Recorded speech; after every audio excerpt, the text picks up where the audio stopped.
Es un gusto estar acá, es un gusto estar como cada año aquí en la ORT, pero sobre todo es un gusto que ustedes estén del otro lado para poder compartir algunas historias que son válidas para que a la hora de tomar conciencia de qué empezamos a recorrer, qué camino empezamos a recorrer cuando definimos estudiar comunicación, tengamos algunas referencias. Está Diego García, está Nico Kronfeld, Diego Parodi, Nacho Rossi y Andrea Tosquelas. Como recién escuchábamos, son 5 estudiantes que han explorado distintas observaciones que le permitió la carrera y hoy están asentados cada uno en lo suyo. Muchas gracias por acompañarnos, muchas gracias por estar y por compartir, porque al final del día eso es lo que más nos va a enriquecer cuando nos vayamos de acá. Diego Parodi es graduado en Ciencia de la Comunicación, licenciado en Comunicación Audiovisual. Además estudió en la Universidad o en la Escuela Internacional de San Antonio de los Baños en Cuba y tal vez más de uno lo conozca, pero del otro lado, porque es uno de los responsables del cine itinerante. Es un proyecto del cual vamos a hablar y que está bien bueno para llevar el cine a todo el país y además de una forma que empezó a hacerse hace poquito y que se van a sorprender cuando podamos compartirlo con ustedes. Nico Kronfeld es un señor que dedicó más de 2 años de su vida a recorrer el mundo. Tal vez alguno quiera ser como él, pero antes vale la pena estudiar. Anduvo por Mongolia, anduvo por el mundo entero, al punto que perdió el paladar. Él, por ejemplo, cuando se pone a hacer el mate, no sabe cuándo está caliente, porque en Mongolia habían 200 grados bajo cero y él convivía con esa realidad. Diego García, técnico de Relaciones Públicas y Organización de Eventos por la Universidad de Orto Uruguay y técnico en Gestión Cultural por la Fundación Itaú. Actualmente es estudiante avanzado de licenciatura en Comunicación Corporativa de la Universidad ORT. También está bueno que estés y que podamos charlar, Diego. Andrea Tosquelas es licenciada en Comunicación Periodística, hace 15 años que está en TV Ciudad, una experiencia que además para todos los montevideanos es bien linda de compartir porque son productos cuidados y Andrea tiene mucho que ver con algunos de esos productos. Y finalmente Nacho Rossi, licenciado en Comunicación Publicitaria por la Universidad de Orto Uruguay, trabajó en Pronto mucho tiempo y ahora, hace poquito, es el encargado director comercial de ANDA. Bueno, a los cinco gracias. Lo primero que quiero saber, que a uno cuando empieza a explorar en los distintos alumnos de la ORT se pregunta, es qué sensación le queda hoy mirando hacia atrás y viendo los años que pasaron acá. Bueno, ¿comienzo yo? Sí. Para mí, lo primero es, ahora viendo el edificio y recorriendo, siempre buscando, he venido un par de veces, siempre buscando a ver qué cambió, si hicieron algo nuevo, si crecieron las plantas, ese tipo de cosas. Para mí lo primero que siento en realidad es un cariño. Es una casa más, en la cual pasamos muchísimas horas, y en la cual también, más allá de venir a estudiar y a llevarme herramientas bueno, me llevé muchos amigos también. Y Recién también andabas preguntando por algunos. Sí, claro. Y también contactos, porque en realidad vos acá terminás, a mí me pasó de terminar trabajando con un montón de mis profesores y con mis compañeros y bueno, interdisciplinariamente, no solamente dentro de mi carrera, sino con personas que estaban estudiando en la facultad y que trabajaban en otra área o que estudiaban en otra área. Pero también lo que recuerdo sí es como la sensación de encontrarme de alguna forma acá dentro de la vocación, porque yo entré por una carrera en realidad, entré a hacer comunicación con la idea de que iba a hacer publicidad, porque me decían que era muy creativo y un montón de pavadas que me había creído hasta el momento y terminé en un momento muy clave y muy definitorio, que lo tengo identificado con minuto, segundo, etcétera, decidiéndome por hacer audiovisual. Dije, yo quiero hacer cine. ¿Cuál fue ese minuto? Me levantás un centro y si no lo agradeceo. Acá en la universidad se hacían unas fiestas, digamos, sobre fin de año para mostrar los cortos de los egresados que se hacían en el viejo Pachamama, en el emblemático edificio ese de Pachamama, que era 2 pisos para abajo, un lugar espectacular. Y me acuerdo de una generación, 2 generaciones arriba de la mía, que egresaban y mostraban sus cortos de egreso. Y había un corto de un estudiante de acá, que se llama Adrián Massa, que resaltaba, pero por muchísimo, sobre todo los demás, y que yo lo vi y llamaba, creo que era Un hombre feliz o algo así, no me acuerdo, pero era una historia de un payaso que estaba en su casa y le festejaba el cumpleaños de un conejo. Y me enloqueció, me enamoró, dije, no puedo creer que acá se pueda hacer esto, que haya un pibe que tiene prácticamente mi edad, que estudió acá, donde estoy yo, y que haya hecho esto. Me pareció como sumamente revelador por la calidad que tenía a nivel de construcción dramática, de la historia. Era cine, una historia de 3 minutos o 5 minutos, pero... y ahí dije, yo tengo que hacer esto, yo quiero hacer esto. Y entonces ahí fue cuando decidí hacer audiovisual, básicamente. Y bueno, y a partir de ahí arrancó mi carrera vinculada siempre al cine. Voy a volver ahí. Un hombre feliz se llamaba el corto, un hombre feliz es Nico Kronfeld, que tuvo 2 años recorriendo el mundo, a partir de, también, uno intuye, explorar la comunicación absolutamente distinta, la idiosincrasia absolutamente distinta de cada uno de los países que recorriste, con un bagaje aprendido en estos años acá.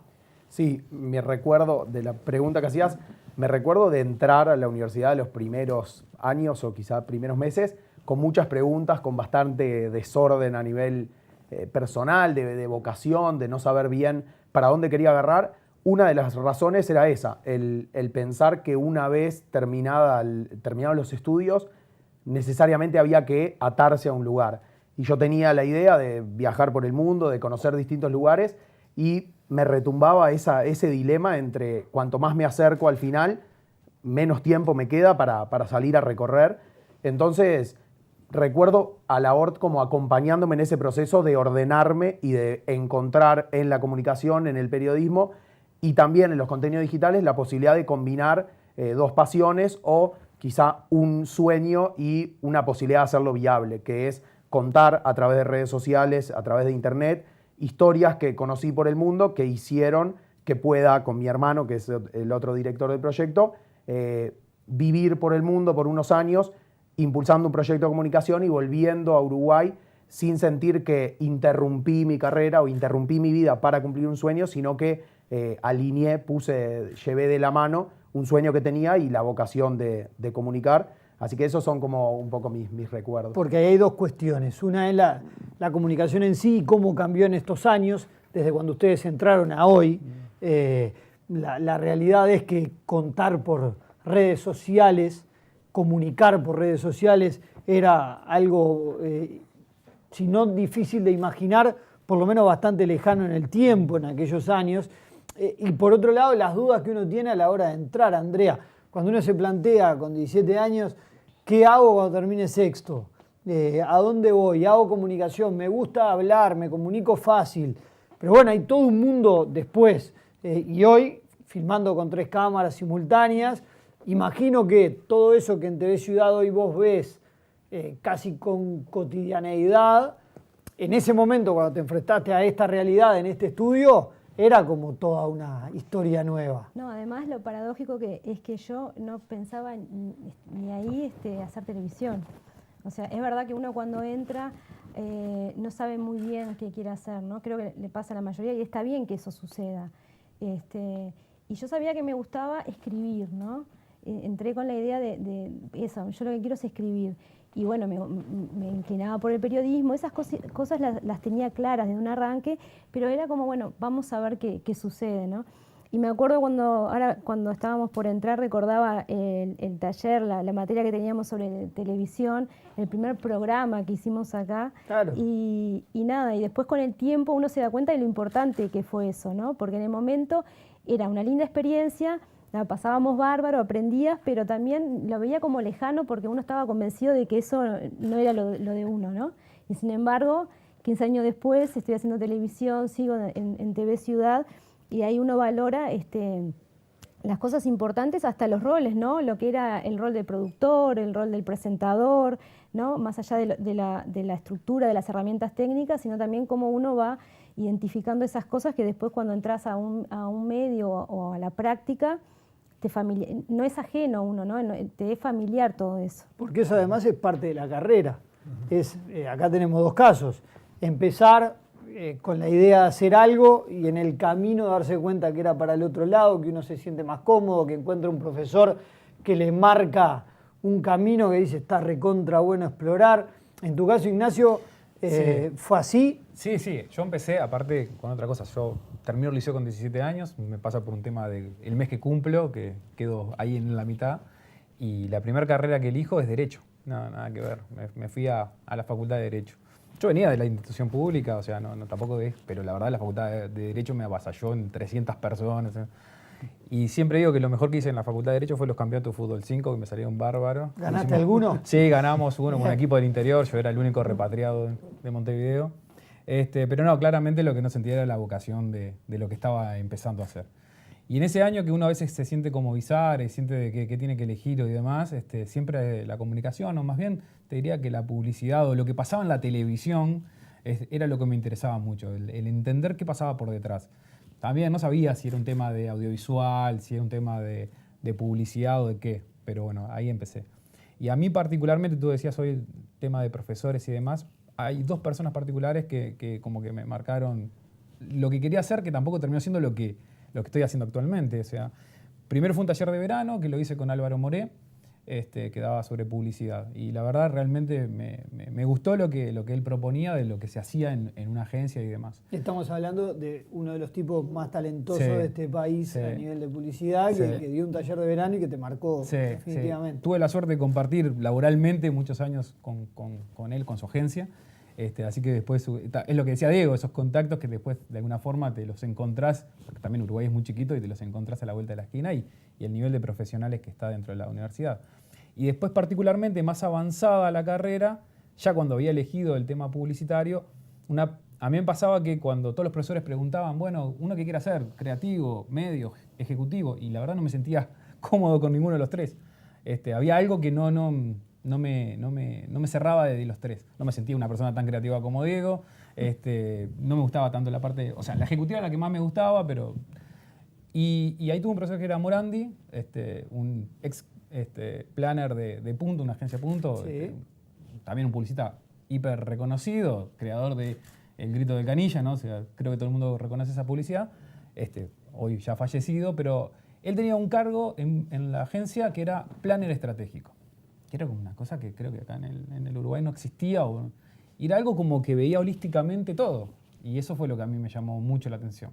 La verdad que tampoco él convencía a nadie que hagan esa carrera. Él simplemente manifestaba lo que hacía y mostraba lo que hacía. Y de hecho la materia tenía que ver con creatividad. Pero particularmente eso fue lo que a mí me llamó la atención y me llevó a decir, ok, si bien yo estoy haciendo publicidad, no sé si quiero trabajar en una agencia. De hecho, nunca trabajé en una agencia de publicidad. Siempre trabajé del otro lado de la vereda, del anunciante, haces jorobo con los colegas, que soy un poco un desertor del mundo publicitario. Pero eso también está bueno, porque es parte del bagaje que uno adquiere y de las opciones que va conociendo. Sí. De lo que uno imagina cuando entra y de lo que descubre cuando está involucrado en un proyecto que además te muestra distintas alternativas para que vos después termines optando por la que más te convenza. Tal cual. Creo que uno va formando la opinión a lo largo. Creo que cuando haces toda tu parte educativa, como que lo tenés bastante dado, ¿no? O sea, uno en la primaria no elegís, más allá que te pueden elegir el lugar, pero cuando te toca a vos elegir, que creo que pasa cuando uno elige la orientación, es ahí cuando realmente se empieza a cuestionar qué tiene que seguir. Y la verdad después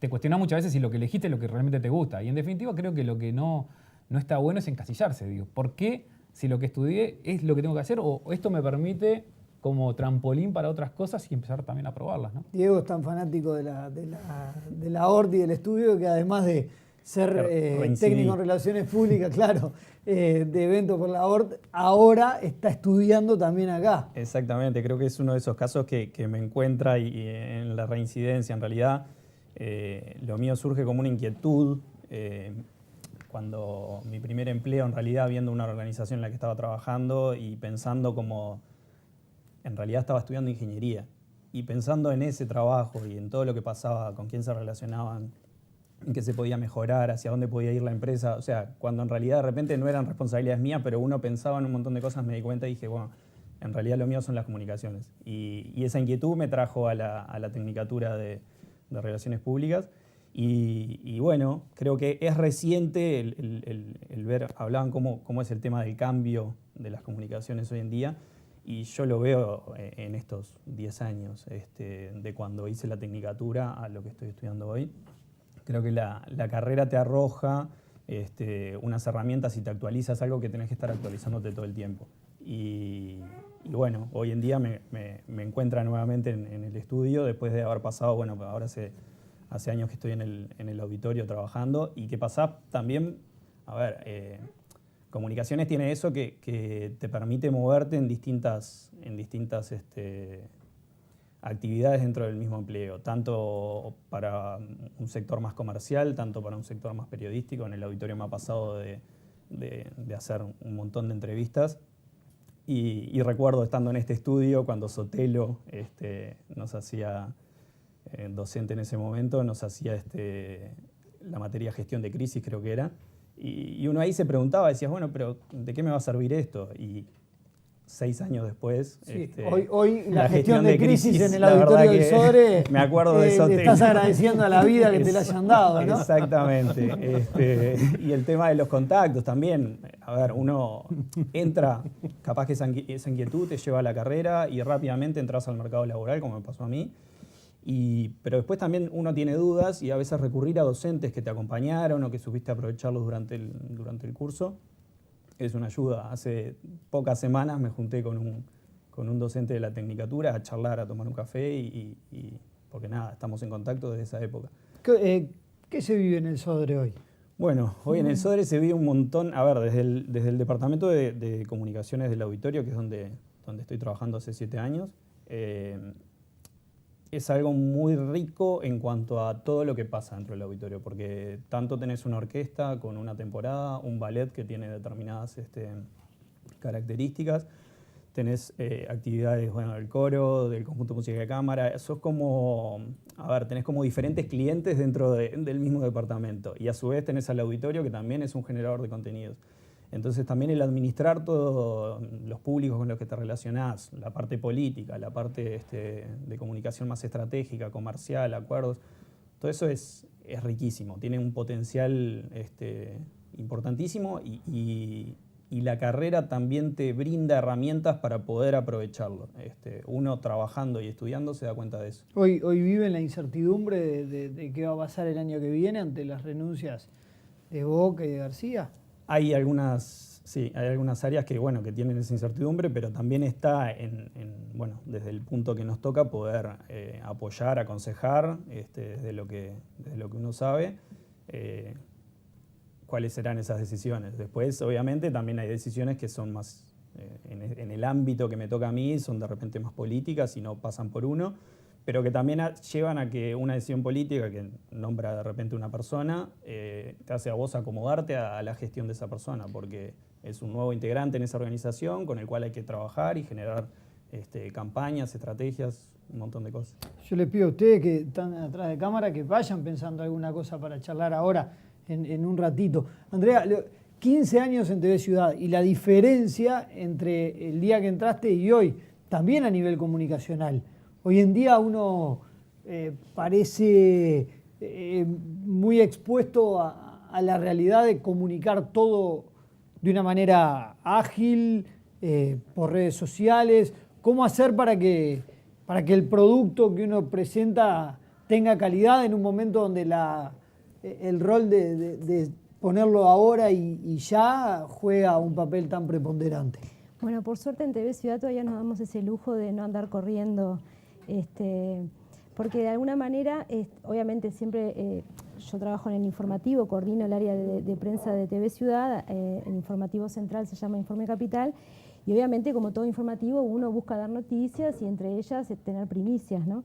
Pero de alguna manera también TV Ciudad tiene sus características como canal, hasta desde un punto de vista de lo que es su estructura, que siempre desde que yo estoy ahí se ha buscado, por el hecho de que uno tampoco puede competir por muchas cosas, hasta entre ellas por el hecho de que no hay pautas comerciales, ¿no?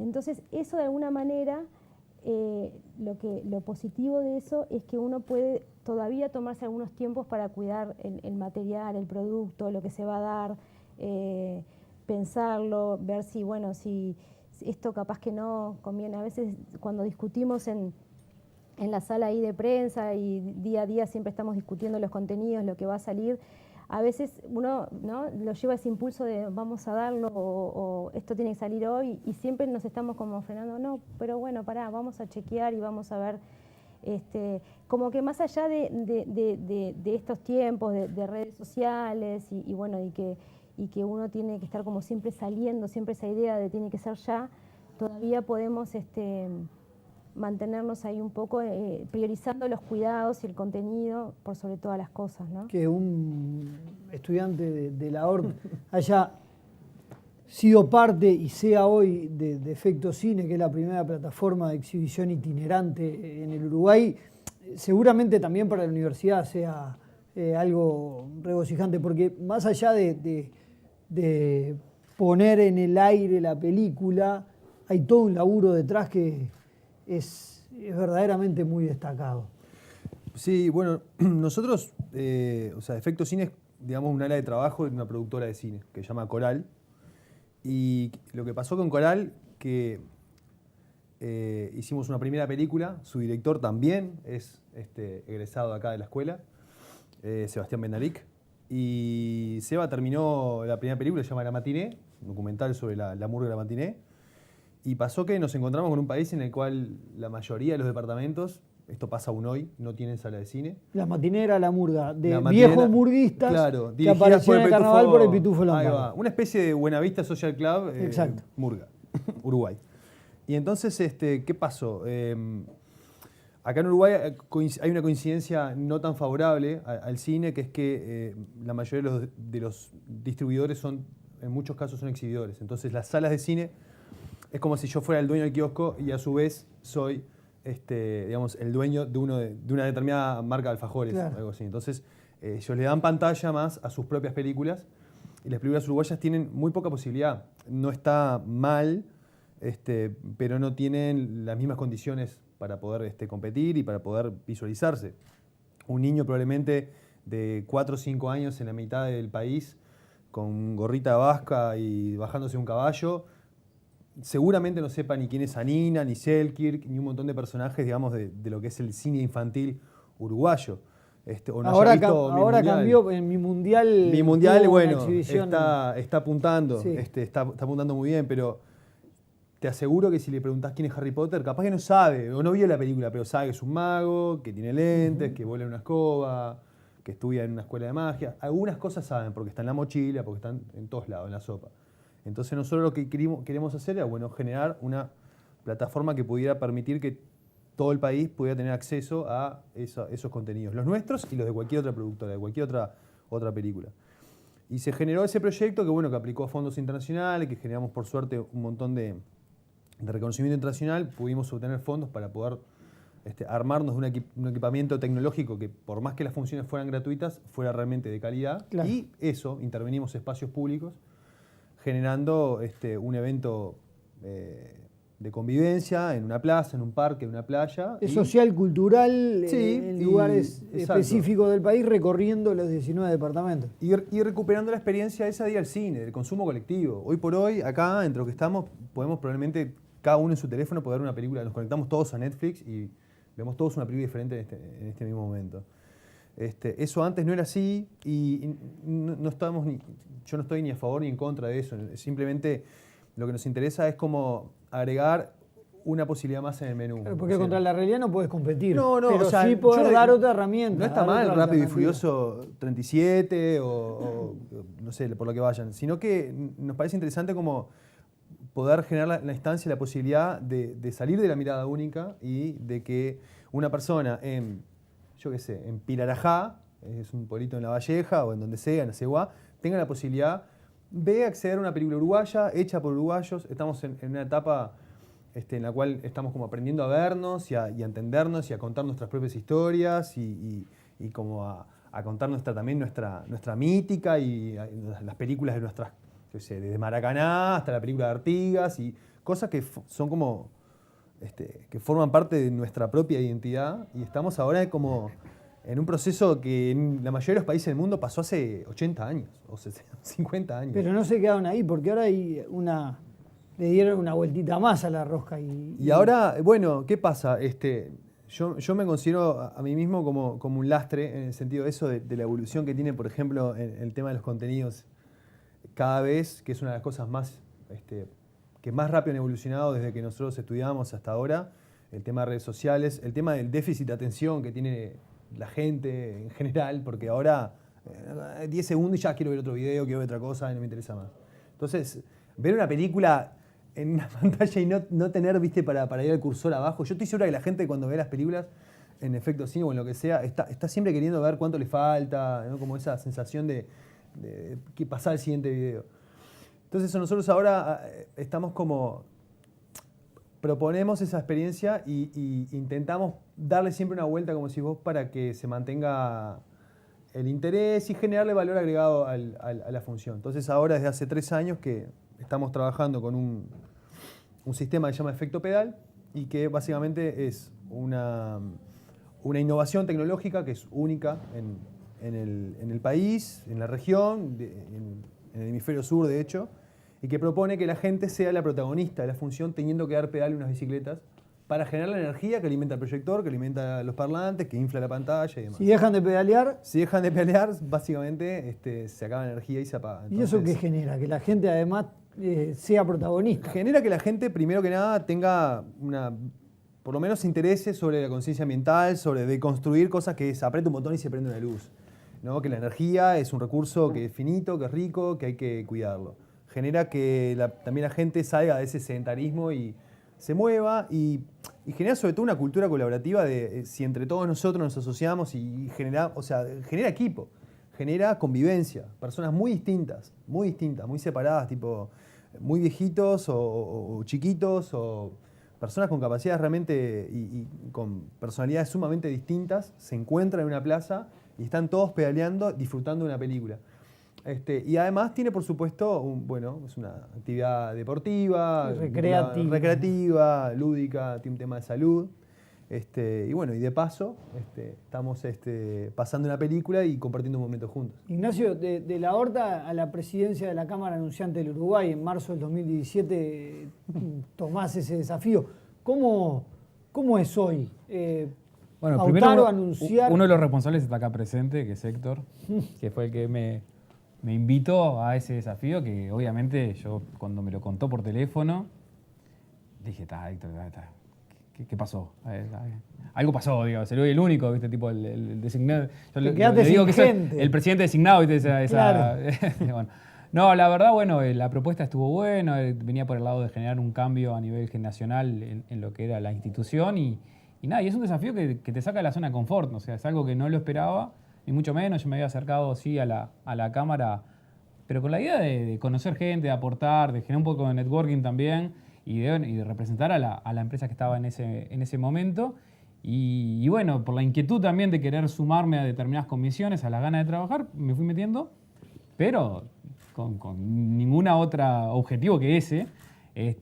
Cuando vino la invitación de Héctor, primero, obviamente que una alegría porque piensen en uno, es un mimo al alma, ¿no? Sí, claro. Sí, vamos a ser sinceros, te pasa eso. Pero por otro lado, empezás como todo, ¿no? Uno pone en la balanza, estoy a la altura, ¿y qué va a pasar? Y en definitiva, hay que tomar riesgo. En la vida hay que tirarse al agua y aprender a nadar en el propio mar, ¿no? Porque a veces uno no siente que está tan preparado hasta que lo vive, en definitiva.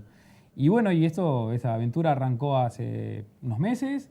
Y realmente me encontré con un grupo espectacular de personas que me apoyaron del día 1, muchos de ellos que admiraba a nivel profesional. O sea, en esa mesa comparto con Teresa Cometo, que para mí ella siempre no le gusta que le digan, pero es una gran profesional del mundo, también docente acá de ORT, pero es una de las a nivel del mundo de marketing, gerente de marketing de Unilever, una empresa muy grande que uno siempre miraba a ver las cosas que hacía. Y hoy compartimos mesa y me siento, viste, muy respaldado, apoyado y hasta yo trato de robarle cosas a todos para mí, para probar y para seguir creciendo de alguna forma. La inquietud de crecer, Nico, más allá de los 2 años en la vuelta, te llevó, por ejemplo, a escribir notas en medios españoles y en muchos lugares del mundo.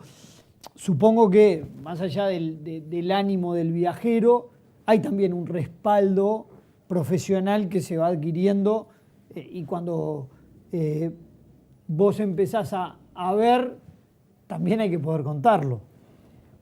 Sí, creo que se relaciona con el fenómeno de las redes sociales porque todas las cosas que se aprenden en una carrera de comunicación, todos antes de empezar sospechamos que las sabemos hacer, incluso podemos hasta dudar para qué estudiarlo. Pero creo que las redes sociales puntualmente son con las que más ocurre ese fenómeno, porque todos sabemos tuitear, poner algo en Instagram o postear fotos de nuestras vacaciones en Facebook. Entonces cuesta entender por qué habría que estudiar contenidos digitales. Pero a la hora de abrir el público, nosotros hoy en día llegamos a alrededor de 150.000 personas por semana que no conocen nuestros chistes internos como sí conocen los amigos de Facebook personales de cada uno, que no conocen cuándo tenemos un error de ortografía y cuándo en realidad abreviamos o reemplazamos una letra por otra porque es nuestro estilo de comunicar. Entonces ahí es cuando hay que empezar a planificar de manera estratégica, a pensar en tu público, a pensar en qué vas a decir, cómo lo vas a decir para conectar con esas personas. Y en ese camino se da a empezar a romper barreras y a encontrar que no todo es tan imposible como parece y que el mundo de las redes sociales, cuando yo arranqué a estudiar, quizá era para el que quiere estar en los medios tradicionales y no tiene lugar. Uno se abre un blog para escribir porque no tiene para escribir en los medios tradicionales y a medida que avanza el viaje y pasan los años, empieza a ser quizá al revés. Por mi trabajo en redes sociales, por mi trabajo online, llegan estos trabajos offline, como imprimir en diarios españoles, como llegar con historias de sobrevivientes de Hiroshima o con acoso laboral, abuso de mujeres en Japón, a público español en una sociedad con la que nunca conviví, pero a la que accedo a intercambiar a través del laburo online. Entonces, pero además hay una realidad que tiene que ver que con esos contactos que se van haciendo en el camino, después vos lo incorporás a tu laburo diario. Por eso, o sea, el hecho de vivir, de contar, hace que no haya un límite claro entre cuándo estás trabajando, cuándo estás buscando historias, cuándo estás conociendo fuentes y cuándo estás viviendo. Entonces, la historia, por ejemplo, quizá más llamativa de nuestro viaje en términos de comunicación, está en la historia del sobreviviente de Hiroshima. Para hacerla cortita, los sobrevivientes de Hiroshima es algo que muchos de los que no somos japoneses no sabemos, cargaron con un estigma porque al no conocerse las consecuencias de la bomba, ni siquiera cuando se tiró, las personas no sabían, por ejemplo, si era contagioso, algo que hoy en día se sabe que no es. Entonces, muchos sobrevivientes no dijeron que fueron parte de los sobrevivientes de Hiroshima porque, a diferencia de lo que podríamos pensar nosotros, que puede representar un honor o quizá una historia de lucha, era como una especie de vergüenza para muchos. Entonces, incluso después de varias décadas de la explosión de la bomba, siguen asomando sobrevivientes. Entonces, mi hallazgo fue encontrar un sobreviviente muy nuevo que además había dedicado toda su vida a luchar contra las bombas atómicas, estudiando ingeniería atómica, y nunca dijo que era sobreviviente para que sus opiniones no se tomaran como esto viene de una persona que lo vivió en carne propia. Entonces, esa historia con la que nosotros conectamos de recorrer la ciudad de Hiroshima, que además de esto de la bomba tiene un montón de otros atractivos, nos llevó a generar un contenido periodístico y a llegar a publicar en España. Entonces, claro, pero eso lo publicaste además en Facebook. Sí, primero. Lo publicamos en redes sociales y a raíz de la colaboración de gente que se acercaba y decía, qué bueno, esta historia no la había leído en otro lado, o gente mismo, nosotros nos enteramos de todo esto que conté recién, del contagio, de que asoman no sobrevivientes, por otra gente que dijo, estuve en Japón y conecté con esa historia. Entonces, nosotros lo decimos mucho en nuestras redes y de verdad lo creemos. 150.000 pares de ojos ven más que 2 pares de ojos y la posibilidad de publicar cosas y de retroalimentar las historias hace que todo se vuelva más grande y por ende mejor compartido.